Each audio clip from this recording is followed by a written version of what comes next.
Assalamualaikum warahmatullahi wabarakatuh. Sahabat dokter sapi, berjumpa kembali dengan saya. Sore kali ini saya akan membahas tentang pengobatan cacing. Nah, sahabat semuanya, cacing merupakan salah satu parasit yang dia mengganggu siklus produksi dan siklus reproduksi sapi. Ketika dalam tubuh sapi ada cacingnya, walaupun diberikan makan banyak, maka pakan itu akan digunakan untuk makan sapi dan makan cacingnya sendiri. Nah, sahabat semuanya, di musim hujan kita harus waspada dengan cacing ini, karena dia siklusnya akan lebih nyaman ketika memang dia berada di rumput-rumputan yang cenderung basah, berembun, kan, seperti atau rumput-rumput lapangan.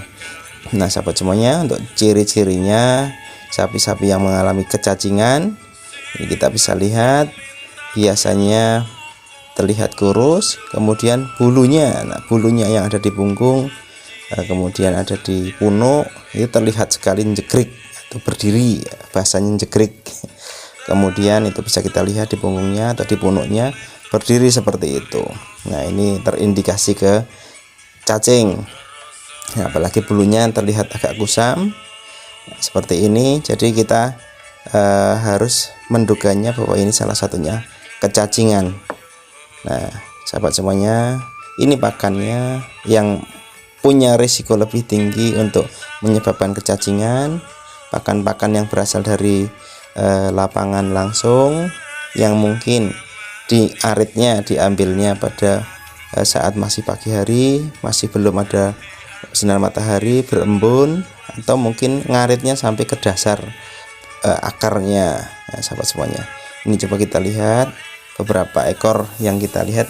Sapi ini terlihat halus-halus sebenarnya, cuma ada beberapa ekor yang memang terlihat sekali cacing.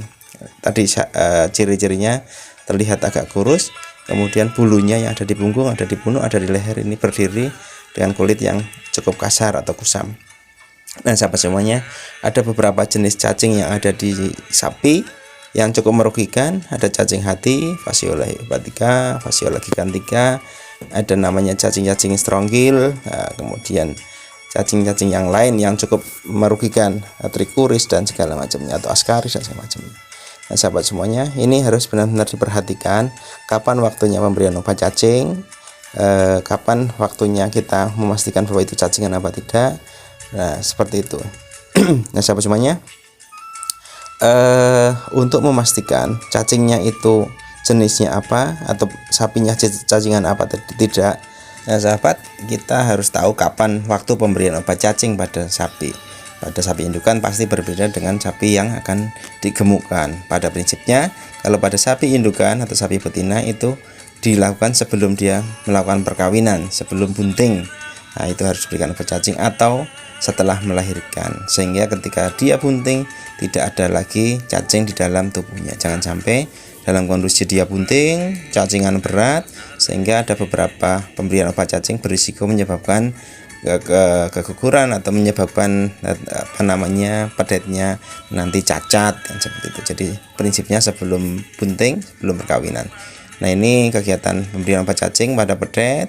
Nah, ini harus dipastikan, sahabat semuanya, apa jenis telur-telur cacingnya, bentuknya seperti ini. Ada tadi yang saya sebutkan jenis cacingnya. Nah, diberikan pada induk dan anak. Induk setelah melahirkan, anak-anak pun bisa diberikan ketika memang cukup tinggi kasus kecacingannya di situ. Nah, bisa diberikan juga kepada anak-anak yang sudah sapi. Nah, ini sudah sapi, kemudian diberikan obat cacing, atau di sapi-sapi yang diintegrasikan ke sawit yang punya risiko jauh lebih besar terhadap kecacingan. Nah, ini contohnya, sahabat. Atau pada fase-fase pengemukan kita berikan bisa pada setiap 3 bulan boleh, setiap 4 bulan pada sapi-sapi pengemukan.